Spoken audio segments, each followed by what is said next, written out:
Good afternoon, everyone. Welcome back to another episode of Mind Split Cafe. Matt, we have a very familiar guest today, as well as a second. Murph, it's so good to have you back for like the fifth, sixth, eighth, ninth time. I don't know, but I know that every time that you are on the show, it's a blessing. And so thank you. You know, we always give you your flowers because you were the first guest on the show that really gave us a chance. And so having you on every time is just a blessing. And we thank you for joining us again. I missed you guys. Yeah, it's been a while, and you also brought a special guest on with us, Miss Anita. You want to introduce yourself real quick and kind of let the viewers know? Yes, thank you. First of all, thank you for having me. And I'm so excited to do this with Jess. I can't wait to see what's going to happen here in this podcast episode. A lot of And mayhem, a lot of mayhem. yes, I'm excited. And I am Anita Sandoval, a licensed professional counselor here in the state of Texas. I'm also an author for Broken Chains, a memoir, How You Break the Cycle of Abuse and Neglect from Third Generations, and a podcast host for Empowering Women in Conversations, helping women who are people pleasers in failed relationships become successful and empowered, resilient, and authentic. Wow. So, I love it. I love it. So, let's get started. I'm excited about this one. Murph, you want to get us going and kind of discuss the topic that we're going to be diving into today, and let's get the ball rolling. I'm excited. Yeah. So Anita and we actually got together early this morning, and we did a podcast together. And so we're kind of just carrying on more of that conversation. We're talking about empowering women.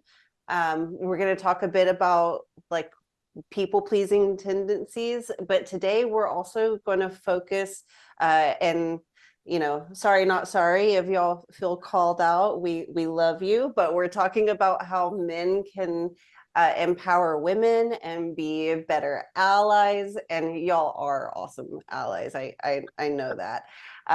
And so that's why we feel safe and excited and happy to be here on this podcast with y'all. Anita, what do you want to talk about first? Yes. Well, people pleasing is my thing that I'm starting to try to get the voice out here in the community because of our traditional roles here in the Mexican American family. Usually with women, it's like, okay, you have to be nice, you have to be pleasing, you have to be appeasing, you have to look the part. And even if you're breaking down inside, it's like, no, what are people going to say? And what happens, like Dr. Shefali likes to say in her book in Radical Awakening, it creates something called soul erosion. Every time you give to someone else, a little piece of you dies inside. And, I've gone through that, going through my marriage at, here I was a high school dropout, got married at 15 years old, divorced by 21, having that toxic environment with a narcissistic mother, and then my ex-husband being a narcissistic. I just remember going, I'm done. This is enough. I don't Your even emotional tank ran low. Yeah, Right? Yeah, I'm so passionate about this, and it's a part of me that I'll accept of who I was. That's the grief of who I was. But oh my gosh, the emotional of empowerment of who I am now, and sharing this to the community that I don't want them to go through what I went through. If they can just take that ease and know that there's someone there and not go through those challenges by themselves is really the reason why I'm here. And one of the common questions I get asked, and I don't know about you guys, because every time I talk about this subject, they're like, oh my gosh, she's a man hater. And by far, no. I love my man. Yes, we love, people. I have my husband now who's an amazing man. And one of the common questions I get with people pleasers is, no, all men are the same. They're all narcissists. They're all toxic. And, having the word out that, no, not all men are like that. And sometimes they think that they're supposed to assume to the female, oh, they should know. No, they don't. We have to tell them how this works. We have to tell them how they can better support us. And I guess for me, one of the questions here is, how can men be aware and get rid of any misconceptions, but also support women who are people pleasers so that they can become empowered, resilient, and authentic? Yeah. So before we start to kind of dig a little deeper into it, can you kind of explain what a people pleaser is for the viewers? Yeah. Oh, yes. Okay. So growing up, of course, we have an autonomic nervous system, and in the primitive manner, we can't control this because it's innate in us. So whenever the body senses danger, our body will go into fight, flight, freeze, but it will also go into people please and appease or fawn. What does that Fun. mean? Yeah. It means that if the body senses danger, it will then go into survival mode. Mhm. And people pleasing tends to be in the way of whatever you want. They will work and work and work to give to others what they need. They will sacrifice their own needs. If somebody needs help at a party, I will help them. If their partner wants to go to this part of activity and they hate it, they're scared of, let's say, going to something simple as a horror movie, they will go and they will sacrifice their own autonomic nervous system, knowing that distress is horrible, Yeah. but they will sacrifice themselves for the priorities of someone else, which then causes depression, anxiety. They can't sleep. They get resentful towards the other person. They get passive aggressive. They get the silent treatment because they can't even talk to them. They hate confrontations. They don't know how to problem solve because it's always about someone else.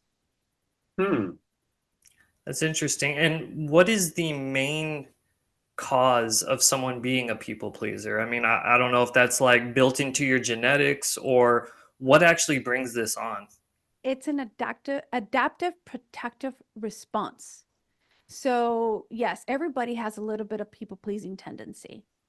And how we can best manage it is really knowing who you are, what you want, and where you want to go. What does that mean?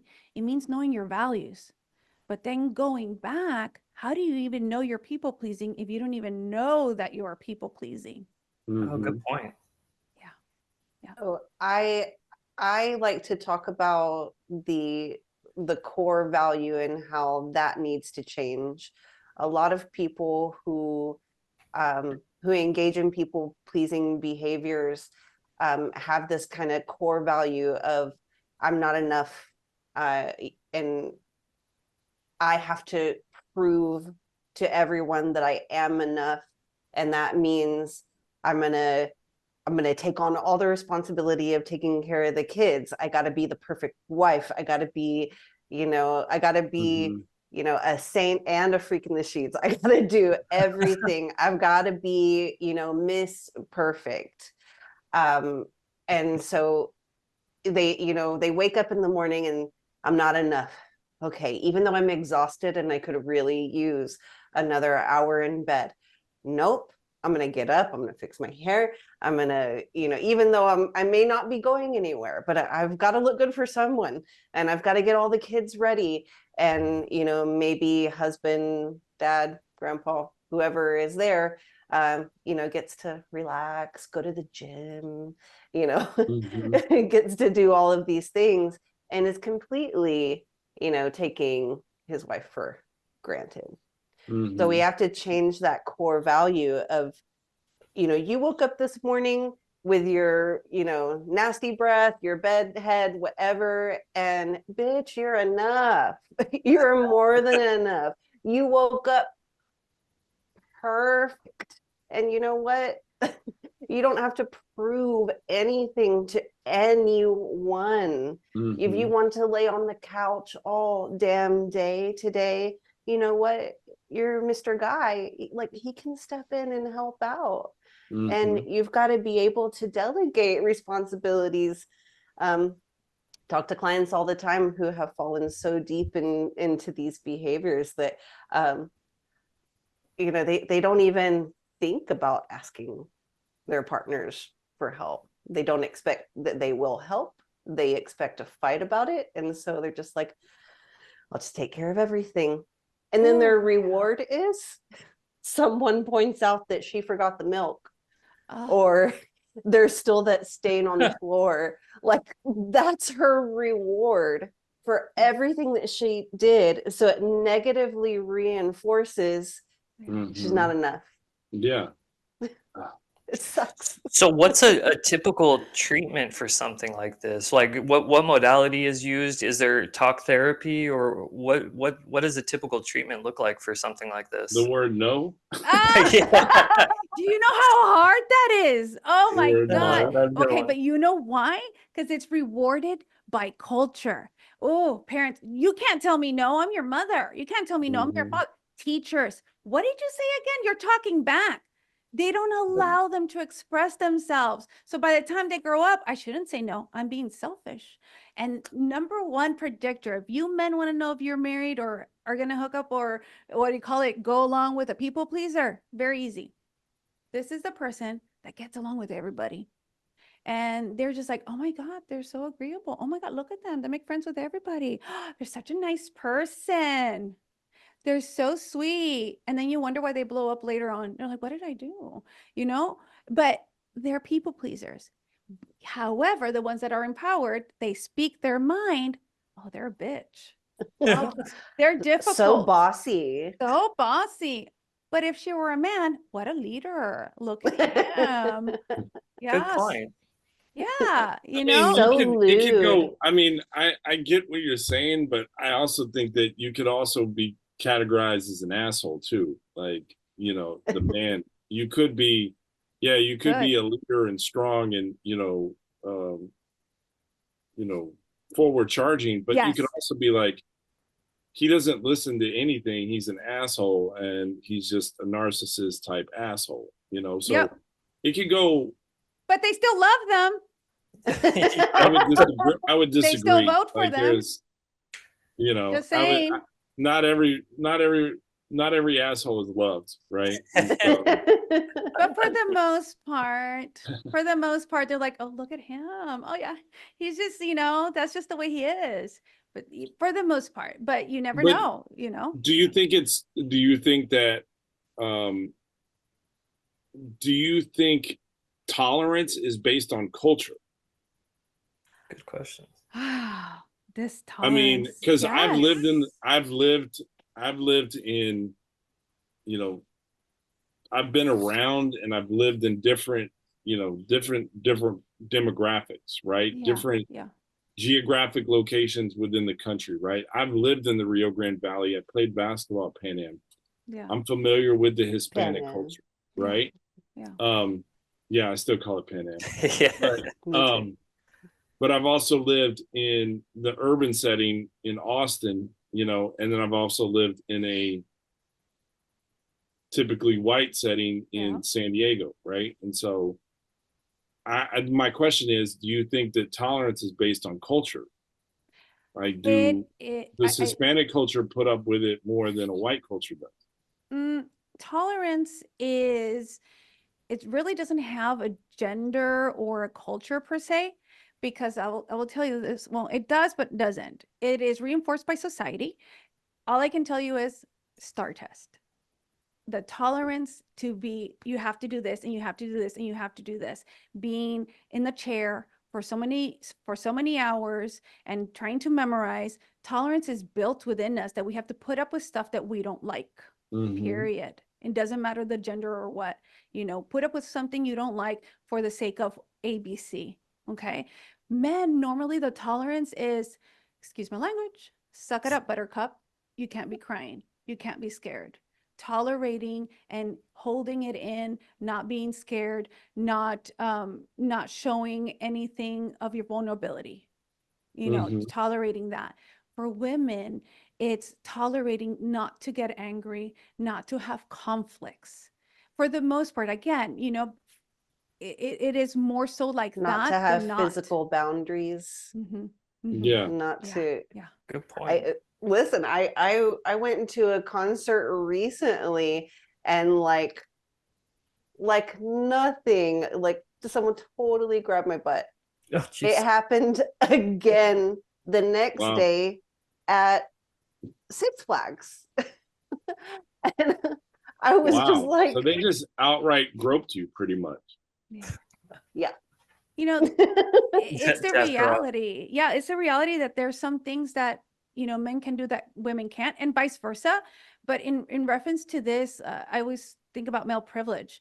I'm a runner. I love marathons. I love to run marathons, half marathons, and whatnot. And I have my runner friends all over the US. And I remember telling my friend, "Oh yeah, when do I do my runs at 5 in the morning?" And he goes, "Well, I don't run till 11 o'clock at night." And I go, "Must be nice that you can run at 11 o'clock at night." Yeah. And the fact that he acknowledged it and said, "You're right. And, you know, it's so sad that you can't do that. And I hear you." Oh yeah, I agree. You know, it's unfortunate. I agree. You know, it's unfortunate that women, there is a, you know, a societal standard or whatever you want to call it. And it's unfortunate, but like we discussed off camera too, within side of just the male population, I think there's also different levels and expectations and fears that come with that too, because like I shared with you, when I drive a car, my fear is not getting pulled over. You know, like if I get pulled over, I'm not fearing for my life. As an African American male might do that, saying, you know, male privilege, but at the same time, he's fearful for his life when he gets pulled over or he has a confrontation with a police officer, you know? So Yeah. I think that, Yeah. I think there is that societal difference, but I do think that there's also, there's fears within the male population too, that, you know, like a black male could probably not go running at 11 o'clock at night or walk around with a black hoodie on. Like, Definitely. you know, Definitely. and he's a male, you know, and so Yeah. I think that it just doesn't boil down to just male and female. I think that it's unfortunate that it even has to exist entirely. Well, Yeah. if you say it, Absolutely. yeah, you know, I get it. However, when it comes to males, even if you were a different race or color, at the end of the day, within the same race or different color, if it's a female, we're still even inferior to that. I mean, Yeah, Yeah. agreed. And there's inferiority, like there's levels for a white woman versus a Hispanic woman versus a black woman too, right? Yeah, And so they are all women, but there are also different forms of. put them next to a male. Now we Yeah. know. Oh yeah. If we're going if we're going males to Yeah. females, yes, of Yeah. course. We've already Yeah. established that there is a Going back male side of to it. going back to how men can help empower women and I be love that, better allies. Yes. I had a conversation with my partner this morning, and this is not a conversation that we have ever had, because I guess we never needed to have it because we're very like-minded people. And if it matters, I don't think it does, but if it matters, he's a Hispanic male cis het. And like we look like a cis het couple, right? But your girl is so queer. I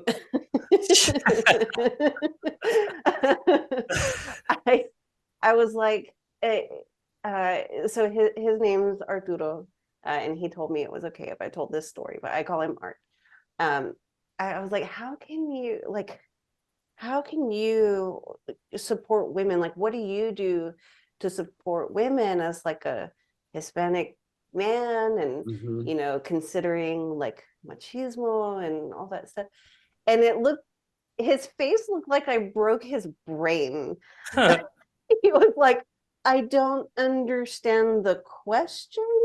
Yeah. And I was like, how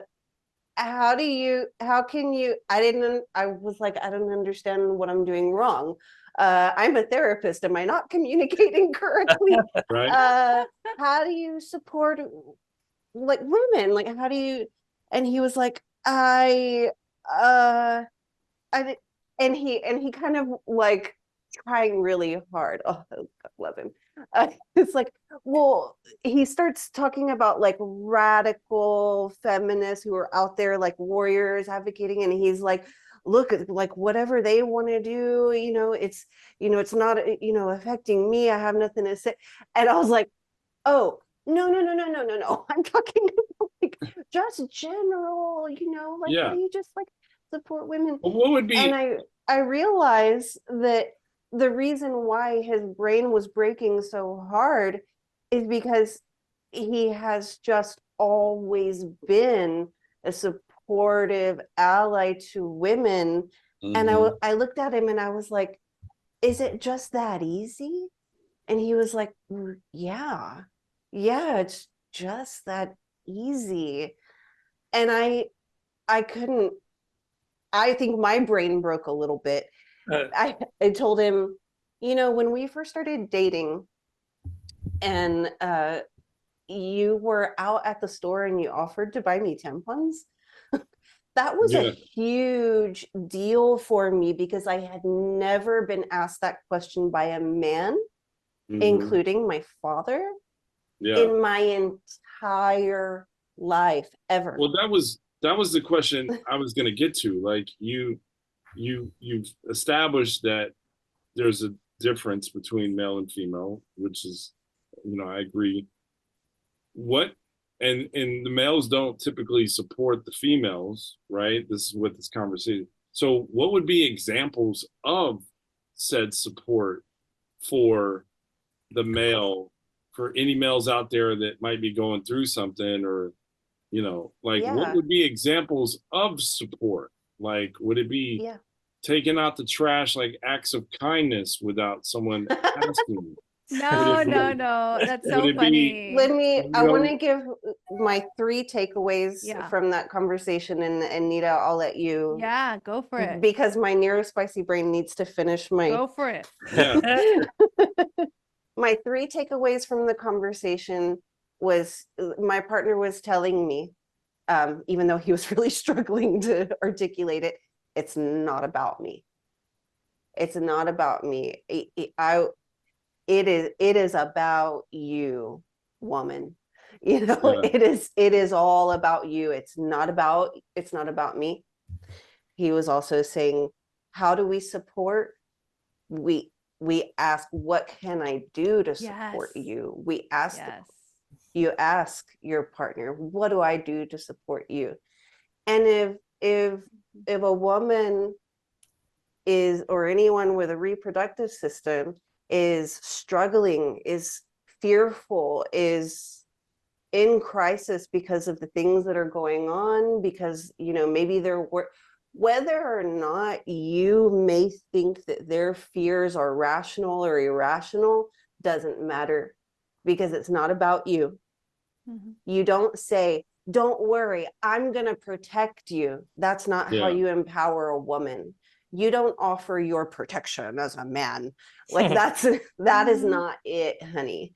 You Mhm. say, whatever happens, we as a Yeah. united front together, we are going to make it through as a couple, as a united front, and I will give you the support that you need. Mhm. And it's not about Okay. me. Okay, I'm done. Yes, yes. I like that. That was a good one. That was beautiful. And, step 1, it's education. Find out what people pleasing is and what are the characteristics and what are the partner's characteristics. They have to first acknowledge that they are a people pleaser, and that we all, doesn't matter the gender, have people pleasing tendencies. Okay. Mhm. And rule in a relationship is to say, you know what, whatever I'm going to say, you're going to have to take it by word, meaning there's no more passive aggressiveness. Be willing to be vulnerable, be willing to share, be willing to say what it is instead of people pleasing. And asking questions, knowing that if you are a people pleaser, it's more of, are you saying this because you want to not have a conflict or talk about it? Because we hate confrontations, people pleasers. Or are you saying this because this is what you want? Because I'm going to take you at face value.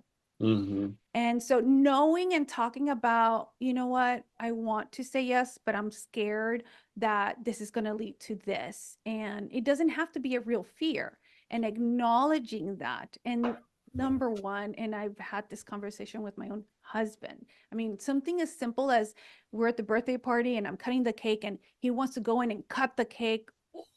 I can buy my own flowers. I always say that. That's my go-to phrase. And he knows what that means. Having a safe phrase, knowing, give me my space. I can do this. You know, I'm capable. And I tell him, every time you want to do for me, you're telling me I'm not capable. And I'm more than enough to be capable of it. And so he got upset, and everybody else was saying, how dare she not have him help her? Oh, look at her, you know, that face. And he was just like, oh my gosh. So after all of that, we had a conversation. I know, it was a whole thing, and cake cutting. And I was like, look, instead of wanting to cut the cake, I would have appreciated if you just asked me, how can I help? Yeah. You know, Instead of imposing on what he Instead of thought you imposing, needed like, help hey, I with. can cut the cake. yes. Which is You're something not- that I think you're not men in society are kind of like always reinforced to do, even by their own mothers and parents, especially in the Hispanic community. Yes. Mhm. Even little boys, little bitty niños, like little babies, they're like, you need to go open the door for her, and they're like, oh, I can't open the door, it's too heavy. Like, it's, you know, it's Yeah. just a Yes. cycle. So It's a I was cycle that needs to stop. going to ask that. So opening the door for someone, is that kind of play along those That was lines? going to be my or- next question. You're more than Ask. capable of. Ask. You're more than capable of opening that car door, but if I do it for you, then it's chivalry. Why is it not chivalry? Why is it? I'm not me saying it isn't. Yes, you're I right. open the door for my partner. Yeah. I open And, the- and I I've open seen the- that. Yeah. I Go opened the ahead. door for my wife since day one. Like that's Yeah. been my thing, right? So Yes. But did you ask? Did you ask, No. is it okay that I open the door? Give her the space and the respect to say, I know you're capable of opening your own door. However, I respect you enough to give you that option. I believe in chivalry, and this is how I see it. But I know you're capable. May I?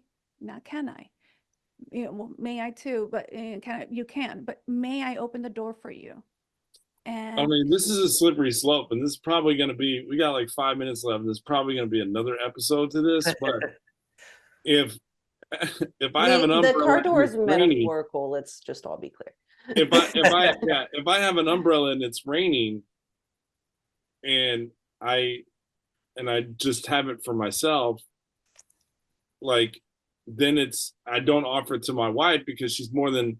you ask, hey, I have this umbrella. Are you willing to come in with me? I have it here. It's your choice. Give them the choice. Give them the option. Give them the choice. Don't take it away from them. I get Okay? that. It makes sense. I definitely Ask. wouldn't get near my wife with a knife, so you don't have to No, worry about me ask, do you want the asking to knife? cut the Yeah, cake. I know. Thank you. Well, going back, I really want to answer this question because we didn't get to touch on it for Chris. What is the modality for people pleasers? Okay, because I have a whole funnel on that with online courses and everything. And then I do my own therapy for my patients with it. And we can do any and each modality. But what has worked for me is, because I am EMDR certified. So we do a little bit of CBT, cognitive behavioral therapy. What are the irrational beliefs, irrational thoughts, negative beliefs? And we counteract that with the behaviors, do the homework, you know, just kind of focus on the irrational, turn it to rational beliefs. And then you have your reality therapy, which is what you were doing before to help. By the way, when you're raised with a alcoholic, substance abuse, you learn to people please so that they don't react. And and so 100%. definitely there's a sense of codependency there. So we work on that reality therapy. What didn't work before, guess what? It doesn't work for you anymore. And then we also have EMDR. And EMDR, I focus on 3 different things because people pleasing is an addiction in itself. It releases the stress hormones and the body's addicted to that because it gives you that good high. Even though you mentally don't like it, the body craves for it because it's already accustomed to it. And so we focus on the trauma. Well, we can't even focus on the trauma yet. We have to focus first on the present triggers and work on that, what happened, and then we work on the euphoria of it, the urge, the craving to want to do it, the avoidance of the people pleasing. No, I'm not going to do it, but it's still there. That we also focus on the trauma, what happened for you to start doing the people pleasing so that you could feel safe. And then we do a future rehearsal. What can you do now to feel safe? And what can you do when you do want to people please, because it is an adaptive survival response that everybody has. And then that's it. Very well worded. That's an interesting way of putting everything together. I like that. And I know we're running out of time here, but I have a question for both of you. And can you give us a couple scenarios or practical strategies that someone can use to break free of people pleasing tendencies? Like, what are a couple things people can do to break away from that and build authentic connections? Jess, go ahead. Go ahead, Oh, Anita. okay. I know, this is my mole, man. I love this. Yeah. Saucy. Know that it is a journey, not a destination. And you might have some mini relapses. Number 1 is have compassion for yourself when you recognize it, acknowledge it, and then you get a support system to know that you're not alone. Get that said person, people that share that same values of becoming empowered. You are who you hang around with. Mhm. And when that is like key, 80-90% of success is support system that share that empowerment, resilient authenticity. And then you talk to them, bounce back, get that accountability for yourself. And you can start by looking for a support system, getting help, by recognizing, at least educating yourself, and then slowly shifting away, getting that stage of grief going. That's not the person I want to become anymore, but this is the person I want to become. Having that plan of action, support system, acknowledging those characteristics, and get informed. Great answer. Very And cool. I will say creating a better mind-body connection. So there is a sense of heaviness and anxiety that comes right before a person does some people-pleasing thing. And I'm just going to give a random example. You're sitting on the couch, you're exhausted, and husband, dad, uncle, wife, whoever, gets up and starts to make themselves something to eat. And even though you're exhausted, you're sitting down on the couch, you say, "Oh, no, I got that, honey. Don't worry, let me make that sandwich for you." And even though they were more than capable of making their own, sandwich meal or whatever, you get up and sacrifice your own, rest to do this people-pleasing thing. Again, because you feel like you need to prove that you're worth it. You need to prove that you're enough. And this is an opportunity to prove that you have value. Recognize that feeling, that anxiety that comes right before you want to do that thing that helps to reduce the anxiety. Take a deep breath and go you know what? I don't have anything to prove. Jess told me I'm enough, bitch. That's right. My support system told me that I'm enough just sitting here on the couch, breathing, doing nothing. I am enough. And go and then oh, why am I anxious? What's going on here? Right. And start to address that anxiety, breathe. And also, when you keep doing these behaviors and you practice it over and over and over, one day you wake up, I was telling this to Anita earlier, you wake up and you realize you have so much more time, space, and energy for you. And that's Mhm. what I want for everyone. I just want everyone to wake up and go, oh man, it was great getting to sleep in an extra hour, not making breakfast for everyone today. Because you know Yeah. what? My kids can make themselves a damn peanut butter and jelly. Like They're not gonna starve. Yeah. my guy, Yeah. they can go to Whataburger. Like, this is fine. I can sleep. And you go Yeah. like, oh man, this feels nice. Sense Yeah. of relief. Yeah. Love it. Yeah. And I love how you said that. You're so right. Using Dr. Bruce Perry's neurosequential model, in order for us to know what to do, we first have to calm the nervous system so we can be able to then reflect what's happening, make those connections when I'm people pleasing, what triggers, and then be able to change the scenario and do new different strategies to overcome and become empowered. But if you don't Mhm. regulate your nervous system, you're going to continue people pleasing and being on fight flight. So key, like Jess said, regulate your nervous system. Awesome. Love it. Yeah, I love it. You guys are great. I love how you were able to break it down and pin it to actual real life scenarios. I think that gave a lot of perspective. So thank you for that. Do you guys have any? I know we're pretty much at time, but do you guys have any last minute Yeah, Anita, thoughts? plug your book and your podcast. Where can the listeners find you or get Yeah. some content that you've created? Definitely. You can always find me in any podcast platform on Empowering Women in Conversations, and also on www.anitasandoval.com. And you can find everything there, including my social media channels and, of course, the store Fantastic. to my book. Yes. All right, fantastic. And they already know how to find you, Murph. Murph, you're a Yeah. staple of the Yeah, you're show. embedded in the platform. Yeah, They got you. Murph, she shares on Facebook our stuff, on LinkedIn. Like, you are such a supporter of the show, and so definitely, if you're looking for some help, Murph is definitely somebody you need to reach out to. So yeah, we love you, Thank you, Murph. guys. Thank you so much. Yes. Thank you both for being on. And Jess, thank you for advocating for us and bringing on a new guest. It truly means a lot to us. You're And, welcome. and thank you to Pleasure. all the listeners for returning. Yeah. Well, take care, guys. Till next week. We'll see you Friday. See you next week. Bye.